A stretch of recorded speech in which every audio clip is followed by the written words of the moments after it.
நான் SEBI registered investment advisor கிடையாது. Share மார்க்கெட்டில் இன்வெஸ்ட் பண்ணுறது ரொம்ப ரிஸ்க்கான விஷயம்.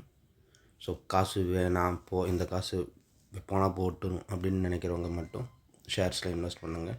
அதுவும் நல்ல லார்ஜ் கேப்பில் இன்வெஸ்ட் பண்ணுங்கள்.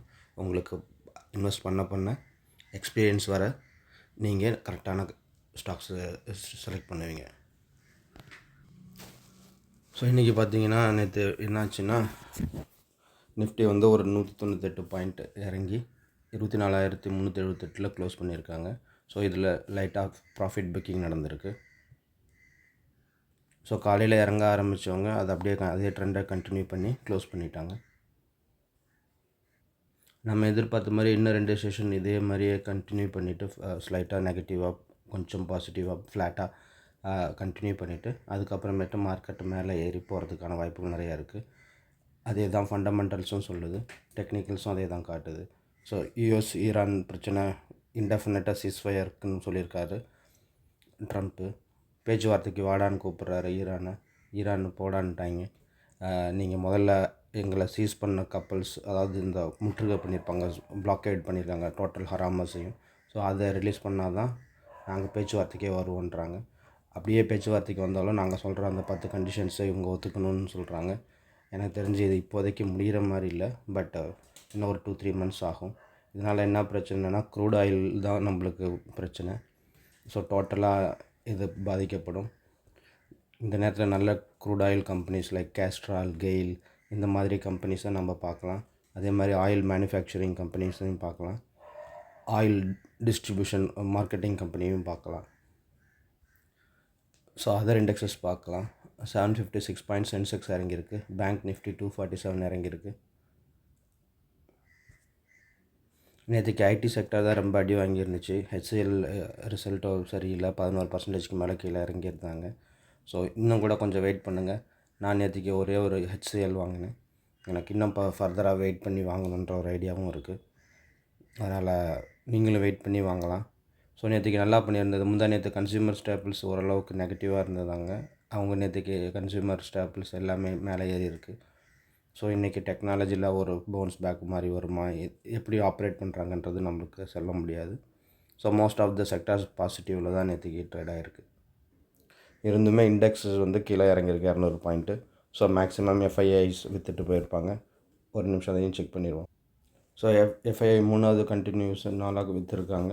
ஸோ 2078 கோடிக்கு விற்றுருக்காங்க கேஷ் பொசிஷனில். ஸோ அவங்களுடைய இண்டெக்ஸ்லேயுமே ஷார்ட்டில் தான் இருக்காங்க. எதுவும் குறைஞ்ச மாதிரி தெரியல. ஸோ நெட்டாக 1.5 லட்சம் நியர்லி 2 lakh crores ஷார்ட்டில் தான் இருக்காங்க இண்டெக்ஸில். காட்ரேஜ் இண்டஸ்ட்ரியிலேருந்து ஒரு நியூஸு. ஸோ அவங்களுடைய எய்ம் வந்து 5 lakh crore மார்க்கெட் கேப்பை வித்தின் 5 இயர்ஸில் பண்ணுறதா சொல்லியிருக்காங்க. ஸோ அவங்களுடைய கம்பெனியை மேற்கொண்டு எவ்ரி இயர் 15% கேகர் மூலமாக கம்பெனி பிஸ்னஸையும் இன்க்ரீஸ் பண்ண போகிறதா சொல்லியிருக்காங்க. Earning per share 20% every year கேகர் பண்ணுற மாதிரி சொல்லியிருக்காங்க. 2 நாளாக கன்ஸ்ட்ரக்ஷன்ஸ் கம்பெனிஸ், இன்ஃப்ராஸ்ட்ரக்சர் கம்பெனிஸ் நல்லா பண்ணிக்கிட்டு இருக்குது. கேஎன்ஆர் கன்ஸ்ட்ரக்ஷனுக்கு 130 கோடி வந்திருக்குன்றாங்க. அதே மாதிரி நேற்றுக்கு MTAR technologies PNC infrastructure deal இது பண்ணிருந்து சொன்னிருந்தாங்க. ஸோ ஸ்டாக் நல்லா பாசிட்டிவாக 8% மேலே ஹையில் க்ளோஸ் ஆகிருந்துச்சு. அதே மாதிரி எம்டார் டெக்னாலஜியும் டிஃபென்ஸ் செக்டர் ரிலேட்டட்.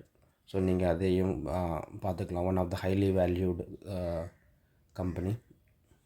பட் இந்த மாதிரி குளோபல் சுச்சுவேஷன் நல்லா இல்லாதபொழுது நம்ம அதை மாதிரி கம்பெனியை பார்த்து வாங்கிட்டு சின்னதாக ப்ராஃபிட் புக் பண்ணிவிட்டு வெளியே வந்துடணும். ஸோ அந்த மாதிரி கம்பெனிலாம் நீங்கள் லாங் டேர்முக்கு ஹோல்ட் பண்ணக்கூடாது. லாங் டேர்முக்கு ஹோல்ட் பண்ணால் அண்டர் வேல்யூடில் இருக்கிற பெரிய கம்பெனிஸ், லார்ஜ் கேப் கம்பெனிஸை மட்டுமே பாருங்கள். ஸோ ஏஷியன் மார்க்கெட்ஸ் எல்லாமே வீக்காக இருக்குது. யூரோப் மார்க்கெட்டுமே ஸ்லைட்லி நெகட்டிவாக தான் இருக்குது. But US market tau Jones 0.7% கிட்ட ஏறி இருக்குது. ஸோ நாஸ்டாக் ஒரு 1.6% மேலே ஏறி க்ளோஸ் பண்ணியிருக்காங்க. நேற்றுக்கு ஆரக்கிள் ஃபினான்ஷியல் சர்வீஸ் கொடுத்துருக்காங்க கன்சாலிடேட்டட் ரிசல்ட்டு. ஸோ நம்ம ஆரக்கிள் ட்ராக் பண்ண ஆரம்பிப்போம். இன்னுமே கொஞ்சம் காஸ்ட்லியாக தான் இருக்குது. நல்ல கம்பெனி. கீழே நல்லா இறங்குச்சுன்னா 1-2 வாங்கிறதுக்கு வாய்ப்பு இருக்கும். வாட்டெக் பேக்லேருந்து இன்றைக்கி நல்லா இருக்கும்னு நினைக்கிறேன். ஸோ இது சென்னை பேஸ்டு கம்பெனி. ஸோ புதுசாக ஒரு கம்பெனியை வாங்கியிருக்காங்க, நார்த் சென்னை ட்ரூன்றது. ஸோ லோக்கல் ப்ராஜெக்ட்ஸை இது பண்ணுறதுக்காக. ஸோ இதெல்லாம் ஒரு ரூ. 600 ரேஞ்சில் பார்த்துட்ருந்தேன். பட் வாங்கிறதுக்கு மனசு இல்லை. இன்னுமேட்டு கீழே வந்துச்சுன்னா இதை வாங்கலாம்.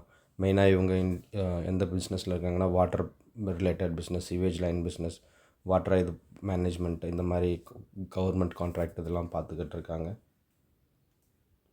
ருப்பி கரண்ட்டில் வீக்காக தான் இருக்குது. ஸோ நேற்றுக்குமே க்ளோஸ் ஆகி 93.83 இதாக இருக்குது, க்ளோஸ் ஆகிருக்கு. So against the US dollar.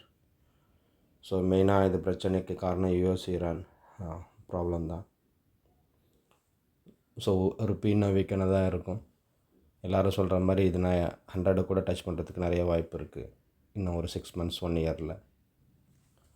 So TCS, Wipro, HCL டெக்னாலஜியை பற்றி குயிக்காக அவங்களுக்கு கொடுத்துருக்கிற டிவிடெண்ட்ஸை பற்றி பார்த்துக்கலாம். டிசிஎஸ் ஒரு ரூ. 31 அனௌன்ஸ் பண்ணியிருக்காங்க. விப்ரோ ஒரு ரூ. 11 அனௌன்ஸ் பண்ணியிருக்காங்க. ஹெச்சிஎல் டெக் ரூ. 24 அனௌன்ஸ் பண்ணியிருக்காங்க. இந்த 3 கம்பெனிலையுமே விப்ரோ தான் இப்போதைக்கு கரண்ட்லி ரொம்ப சீப்பாக இருக்குது. நெக்ஸ்ட்டு டிசிஎஸ், அதுக்கப்புறம் ஹெச்சிஎல். ஸோ எல்லாமே பொறுமையாக வாங்க ஆரம்பிங்க. ஏன்னா இன்னும் ஏஐயில் நிறையா பிரச்சனை போய்கிட்டு இருக்குது. எல்லா கம்பெனிலையுமே ஆளுங்களை ரெடியூஸ் பண்ணிக்கிட்டு இருக்காங்க. அது யூஎஸில் மட்டும் இல்லை, இந்தியாவிலையுமே ஆரம்பிச்சிட்டாங்க ரெடியூஸ் பண்ணுறதுக்கு. எங்கெங்கே ஆப்பர்ச்சுனிட்டி இருக்கோ, யார் யார் என்ன தப்பு பண்ணுவாங்கன்ற மாதிரி ரொம்ப மைக்ரோ லெவலில் மானிட்டர் பண்ணி ரிசோர்ஸை தூக்கிட்டு இருக்காங்க. எவ்ரி எம்ப்ளாய்க்கு ஏஐ ரிலேட்டட் ட்ரைனிங் கொடுக்குறாங்க. அதில் வந்து நல்லா பர்ஃபார்ம் பண்ணுறவங்கள ரீட்டைன் பண்ணுறாங்க. மற்றவங்கள தூக்கி விட்ற மாதிரியான நியூஸஸும் நம்ம கேட்டுக்கிட்டு இருக்கோம். ஸோ கிரிப்டோ கரன்சியில் யாராவது இன்வெஸ்ட் பண்ணணும்னா கண்டிப்பாக இன்வெஸ்ட் பண்ணாதீங்க. கரண்ட்டாக நான் ஒரு நியூஸ் கேள்விப்பட்டேன், இன்னும் ஸ்கேம் நடந்துக்கிட்டு இருக்குது. எல்ஜிஎன்எஸ்னு ஒரு மல்டி லெவலில் இதில் வந்து ஒருத்தங்க ஸ்கேம் பண்ணிக்கிட்டு இருக்காங்க. ஸோ எனக்கு தெரிஞ்சவங்களே ஒரு 25,000 அதில் போட்டுட்டு அது வந்து ஒரு வருஷத்தில் டபுள் ஆகும், ட்ரிபிள் ஆகுன்ற மாதிரிலாம் சொல்லியிருக்காங்க. ஈவன் அவனுங்க என்னென்ன சொல்லி வச்சுருக்காங்கன்னா, இது வந்து செபி சீக்கிரம் அப்ரூவ் பண்ண போகிறாங்க. So same like MLM model. நீங்கள் 25,000 கொடுத்தீங்கன்னா இதோட வேல்யூ டெய்லி உங்களுக்கு அந்த ஆப்பில் ஷோ பண்ணிகிட்டே இருக்கும். பட் இதெல்லாமே பெரிய ஃப்ராடு. நீங்கள் இதை பார்த்து இருக்கணும். எனக்கு தெரிஞ்சவங்களே இதில் இம்பேக்ட் ஆகிருக்காங்க. ஸோ இந்த மாதிரி கிரிப்டோ கரன்சியில் இன்வெஸ்ட் பண்ணி இந்தியாவிலேருந்து பண்ணலாம் அப்படி இப்படின்றதெல்லாம் லீகல் அப்படின்னு சொன்னாங்கன்னா யாருமே அதை கேட்காதீங்க. இது அவங்களுடைய அவேர்னஸ்க்காக சொல்கிறேன். ஸோ கிரிப்டோ கரன்சியில் இன்வெஸ்ட் பண்ணுறதை அவாய்ட் பண்ணுங்கள். சப்போஸ் அப்படியே வேணும்னாலும் பிட்காயினில் இன்வெஸ்ட் பண்ணுங்கள். அது நல்லா லோயரில் தான் இருக்குது. அதோடைய ஆப்ஷன்ஸை நீங்கள் பாருங்கள். தேங்க்ஸ் ஃபார் வாட்சிங்.